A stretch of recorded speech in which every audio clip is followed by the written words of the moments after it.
What is going on, guys? Jonathan here, aka Crazy Shadow 303.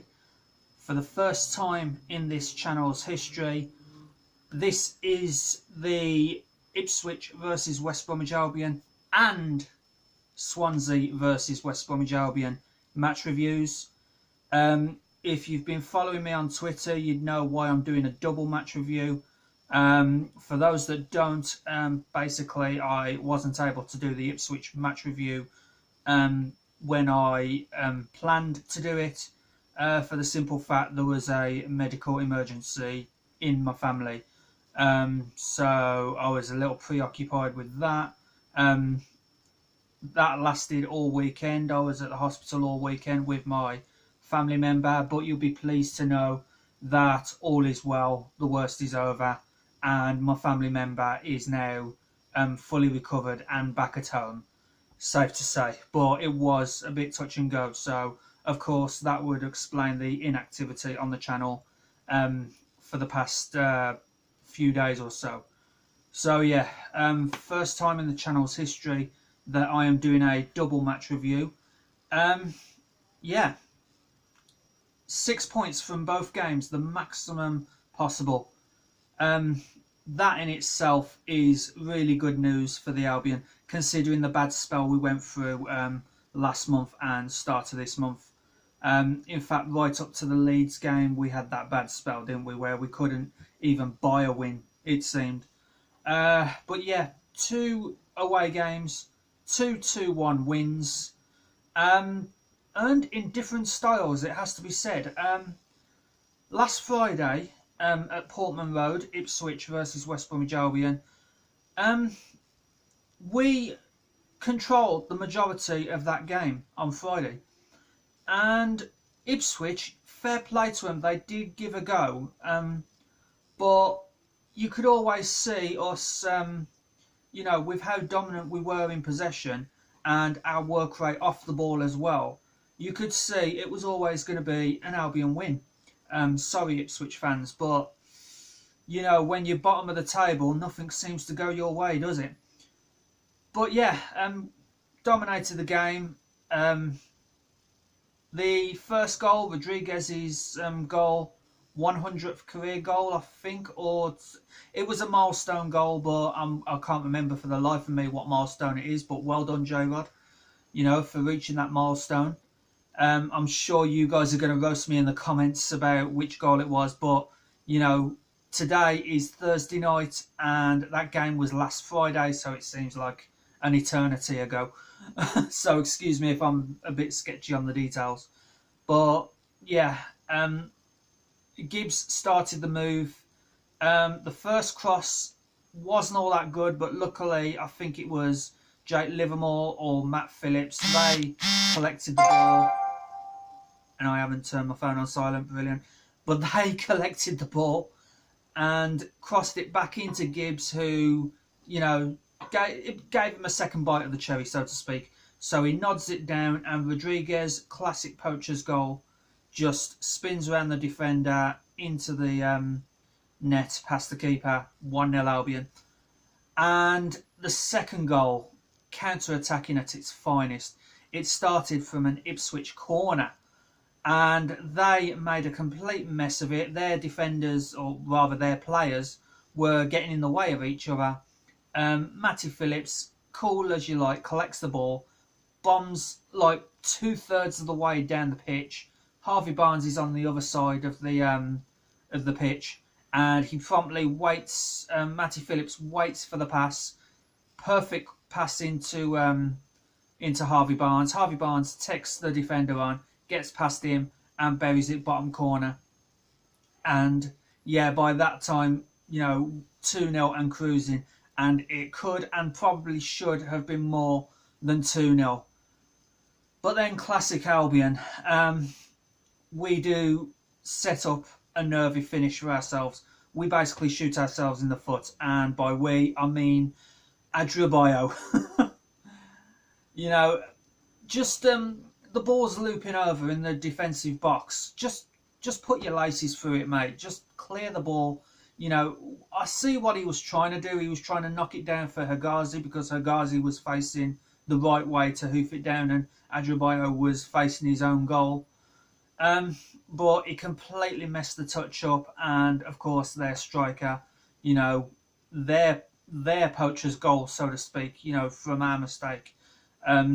Adebayo literally temporarily forgets what team he's on, passes it to their striker, and obviously 2-1, and it sets up for a nervy last 5 minutes plus stoppage. But we got through that, and yeah, that was 3 points in the bag for us on the Friday.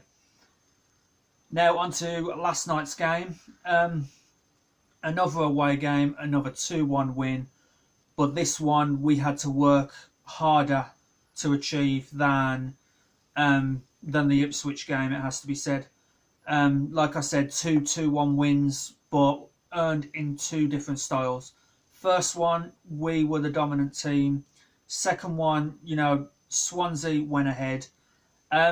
Unlucky on Johnston not to catch that ball, although maybe he should have caught the ball. But it was unlucky. He could, you know, 9 times out of 10, that would get parried to a defender. But then it goes straight to their number 9 who buries it. And, you know, within like 10 minutes, it's 1-0 to Swansea. And we're thinking, oh, here we go again. Because we haven't had the best of luck against Swansea. You know, they appeared to be like a bogey team for us when we were in the Premiership. And this match, Swansea against Albion, was a Premier League game like it was last season. And I remember the season before last, Tony Pulis, it was the last game of the season. This exact fixture, Swansea versus West Brom, was the final game of our season 2 years ago, or rather 2 seasons ago in the Premiership, and I think they beat us 2-0 or 2-1, or was it 3-1? Anyway, Swansea beat us that time, so, you know, Swansea have won more games against us than most teams, to be honest. But yeah, so Swansea's kind of like a bogey team. But yeah, so it's 1-0 Swansea. Luckily, we get the equaliser almost straight away. Classic West Bromwich Albion corner. You know, Matt Phillips dips it over everyone into the far post. Dawson loops it over the goalkeeper just under the bar. And within like 3 minutes of going 1-0 down, we equalise and it's 1-1. To be honest, it's a good job we did equalise that soon, because, you know, the faster you get an equaliser, you know, it comes naturally, doesn't it? The faster you get an equaliser, the better your chances of going on to win the game. I think if that equaliser didn't come until like the second half, then Swansea may have built up a bit of confidence and they might have gone on to win it, or it might have stayed a 1-1 draw. But we responded almost immediately to going a goal down with the equaliser from Dawson. And then just before half-time, Hegazi, like almost a carbon copy of the exact same move from Dawson. Again, classic Albion corner. Another one to add to our growing list of goals scored from corners. Again, Matty Phillips loops it over, far post, Hegazi, you know, tapping, simple tapping. But it works. It does work. And, you know, I'm actually surprised, and I hope they don't, touch wood, that teams don't wise up to our corner tactics. Because, you know, obviously the majority of our goals are from set pieces. So, yeah. Ipswich we won 2-1. Swansea we won 2-1, but earned in very different ways. One dominant, one we had to work for. The main bit is, you know, 6 points from 6 out of these 2 games. Combine that with the Leeds game before the break. So 9 points from the last 3 games. Maximum points. And we keep pressure on the leaders, Norwich, Middlesbrough, Leeds. You know. And, yeah, a little gloss was taken off our 2-1 win last night, simply because across the way, across the city in, you know, Aston, there was the small matter of Villa drawing 5-5 with Nottingham Forest. Now, I know people personally that support both those teams. Oh my days, what a game they were treated to. I just had to mention that 5-5 draw. But to be honest, at work today, all I've been hearing from the Villa fans is we've drawn 5-5, we've drawn 5-5. Guys, we done it first, remember, and we done it against better opposition in Manchester United.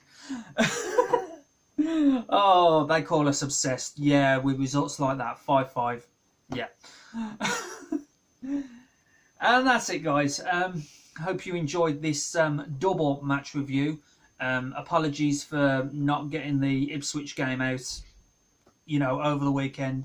But as I said earlier in the video, there was a few personal issues, medical issues with my family that I had to deal with. And, of course, I love YouTube and I love making videos for you guys.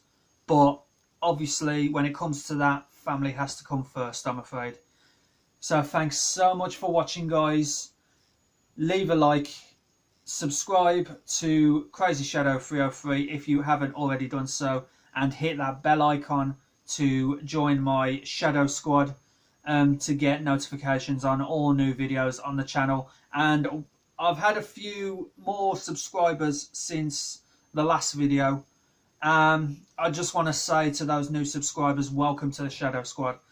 I hope to be making videos, high quality videos, yeah, not just on football but gaming as well. And yeah, right now I am playing Spyro Reignited Trilogy, so later this week or even tonight if I can get round to it, I will be live streaming part 3 of my Spyro Reignited Trilogy playthrough. So that's something to look forward to, not to mention the Brentford home game, which is our next game, West Bromwich Albion versus Brentford at the Hawthorns over the weekend. And yeah, thanks so much for watching, guys, and I'll see you in another video, whether it's Spyro or Albion's next game. I'll see you in the new video very soon. Bye for now.